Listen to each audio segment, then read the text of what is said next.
നമസ്കാരം, എല്ലാവർക്കും പുതിയൊരു വീഡിയോയിലേക്ക് സ്വാഗതം. ഈ വീഡിയോയിൽ നമ്മൾ എയിംസിലെ പാരാമെഡിക്കൽ കോഴ്സുകളുടെ ഫീസ് സ്ട്രക്ചറിനെ കുറിച്ചാണ് പറയുന്നത്. BSc നഴ്സിംഗിനും പാരാമെഡിക്കൽ കോഴ്സുകൾക്കും വേണ്ടിയുള്ള ബേസിക് രജിസ്ട്രേഷനാണ് ഇപ്പോൾ ആരംഭിച്ചിരിക്കുന്നത്. ഏപ്രിൽ 8 തീയതി മുതൽ മെയ് 7 തീയതി വരെയാണ് ബേസിക് രജിസ്ട്രേഷൻ ചെയ്യാവുന്നത്. അതിനുശേഷം അത് അക്സെപ്റ്റായ കുട്ടികളുടെ ബേസിക് രജിസ്ട്രേഷൻ അക്സെപ്റ്റായ കുട്ടികൾക്ക് ഏപ്രിൽ 17 തീയതി മുതൽ മെയ് 15 തീയതി വരെ കോഡ് ജനറേഷനും ഫൈനൽ രജിസ്ട്രേഷനും ചെയ്യാം. ബേസിക് രജിസ്ട്രേഷൻ ചെയ്ത പല കുട്ടികൾക്കും അത് ഒരു ദിവസത്തിനുള്ളിൽ തന്നെ അക്സെപ്റ്റഡ് ആയിട്ട് വന്നിട്ടുണ്ട്.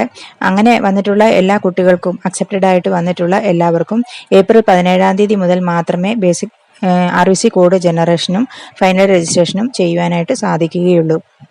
ഏപ്രിൽ 17 തീയതി വരെ അവർ വെയിറ്റ് ചെയ്യുക. അതിനുശേഷം അവർക്ക് ബാക്കിയുള്ള കാര്യങ്ങൾ ചെയ്യുവാനായിട്ട് സാധിക്കും. BSc നഴ്സിംഗിന്റെയും പാരാമെഡിക്കൽ കോഴ്സുകളുടെയും അഡ്മിഷന് വേണ്ടിയുള്ള എൻട്രൻസ് എക്സാം രണ്ടായിട്ടാണ് നടക്കുന്നത്. 2 ദിവസമായിട്ടാണ് നടക്കുന്നത്. 2025 പ്രോസ്പെക്ടസ് വന്നിട്ടില്ല. പ്രോസ്പെക്ടസ് വന്നു കഴിയുമ്പോൾ കറക്റ്റായിട്ട് അതിൽ എക്സാമിനേഷന്റെ ഡേറ്റുകളും എല്ലാം അറിയുവാൻ സാധിക്കും. BSc നഴ്സിംഗിനും പാരാമെഡിക്കൽ കോഴ്സുകൾക്കും വേണ്ടി ബേസിക് രജിസ്ട്രേഷൻ ഒരു പ്രാവശ്യം മാത്രം ചെയ്താൽ മതി. എന്നാൽ അതിനുശേഷമുള്ള RVC കോഡ് ജനറേഷനും ഫീ പേയ്മെന്റും ഫൈനൽ രജിസ്ട്രേഷനും എല്ലാം രണ്ടായിട്ട് ചെയ്യണം. 2 പ്രാവശ്യം ഫീ പേയ്മെന്റും നടത്തണം. കാറ്റഗറി റിസർവേഷൻ ലഭിക്കുന്നതിന് ആവശ്യമായ OBC നോൺ ക്രിമിനൽ സർട്ടിഫിക്കറ്റും EWS സർട്ടിഫിക്കറ്റും സെൻട്രൽ പർപ്പസിനുള്ളതാണ് എടുക്കേണ്ടത്. OBC non criminal certificate 2024 June മാസം മുതൽ എടുത്തത് ഉപയോഗിക്കാം. EWS സർട്ടിഫിക്കറ്റ് 2025 ഏപ്രിൽ മാസം മുതൽ എടുത്തതാണ് ഉപയോഗിക്കേണ്ടത്. കാറ്റഗറി റിസർവേഷന്റെയും എൻട്രൻസ് എക്സാമിൽ ലഭിക്കുന്ന സ്കോറിന്റെയും അടിസ്ഥാനത്തിലാണ് അഡ്മിഷൻ ലഭിക്കുന്നത്. ഏതെങ്കിലും ഒരു പാരാമെഡിക്കൽ കോഴ്സിന് അഡ്മിഷൻ ലഭിച്ചു കഴിഞ്ഞാൽ രജിസ്ട്രേഷൻ ഫീസായിട്ട് 25 രൂപയാണ് നൽകേണ്ടത്.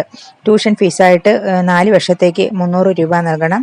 പോട്ട് മണിയായിട്ട് 4 വർഷത്തേക്ക് 720 രൂപയും ഹോസ്റ്റൽ റെന്റായിട്ട് 480 രൂപയാണ് 4 വർഷത്തേക്ക് നൽകേണ്ടത്. അതുപോലെ കോഷൻ ഡിപ്പോസിറ്റ് ആയിട്ട് 100 രൂപ നൽകണം. ഹോസ്റ്റൽ സെക്യൂരിറ്റി ആയിട്ട് 1000 രൂപ നൽകണം. ഇത് പഠനത്തിന് ശേഷം 4 വർഷത്തെ പഠനത്തിന് ശേഷം തിരികെ ലഭിക്കുന്നതാണ്. മെഡിക്കൽ ലൈബ്രറി ഉപയോഗിക്കണമെങ്കിൽ അതിന് 50 രൂപ ഡിപ്പോസിറ്റ് നൽകണം. മെസ് ഫീസ് എല്ലാ മാസവും 700 രൂപ വീതമാണ് നൽകേണ്ടത്. ഇങ്ങനെ 2605 രൂപയാണ് അഡ്മിഷൻ എടുക്കുന്ന സമയത്ത് നൽകേണ്ടത്. ഇതിൽ 1000 രൂപ പഠനത്തിന് ശേഷം തിരികെ ലഭിക്കുന്നതാണ്. ഭക്ഷണത്തിന് വേണ്ടി എല്ലാ മാസവും 700 രൂപ വീതം നൽകണം. അങ്ങനെ 1605 രൂപ മാത്രമാണ് 4 വർഷത്തെ പഠനത്തിന് ചിലവാകുന്നത്. +2 ഫിസിക്സ്, കെമിസ്ട്രി, ബയോളജി അല്ലെങ്കിൽ ഫിസിക്സ്, കെമിസ്ട്രി, മാത്സ് പഠിച്ച കുട്ടികൾക്ക് അപേക്ഷിക്കാം. എൻട്രൻസ് എക്സാമിന് ഫിസിക്സ്, കെമിസ്ട്രി, ബയോളജിയിൽ നിന്നുള്ള ചോദ്യങ്ങളും ഫിസിക്സ്, കെമിസ്ട്രി, മാത്സിൽ നിന്നുള്ള ചോദ്യങ്ങളുമാണ് വരുന്നത്.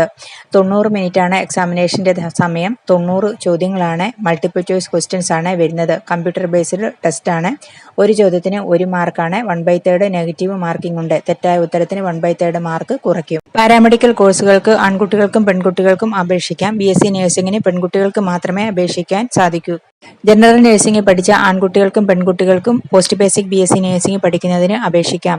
ജനറൽ നഴ്സിംഗ് പഠിച്ചതിന് ശേഷം BSc നഴ്സിംഗിന് തുല്യമാകുന്നതിന് വേണ്ടിയുള്ള കോഴ്സാണ് പോസ്റ്റ് ബേസിക് BSc നഴ്സിംഗ്. ഇത് പഠിക്കുന്നതിന് വേണ്ടി ആൺകുട്ടികൾക്കും പെൺകുട്ടികൾക്കും അപ്ലൈ ചെയ്യാം. 2 വർഷത്തെ കോഴ്സാണ് ഇത്. എയിംസിന്റെ ഏതെങ്കിലും ഒരു സ്ഥാപനത്തിൽ അഡ്മിഷൻ ആഗ്രഹിക്കുന്ന കുട്ടികൾ ഇപ്പോൾ നല്ല രീതിയിൽ തന്നെ പ്രിപ്പയർ ചെയ്യുക, തയ്യാറെടുപ്പ് നടത്തുക. +1ലെയും +2ലെയും ഫിസിക്സ്, കെമിസ്ട്രി, ബയോളജി എന്നിവ നല്ല രീതിയിൽ തയ്യാറെടുപ്പ് നടത്തുക. വീഡിയോ എല്ലാവർക്കും ഇഷ്ടപ്പെട്ടു എന്ന് വിചാരിക്കുന്നു. അടുത്തൊരു വീഡിയോ ആയിട്ട് വരുന്നത് വരെ ബൈ.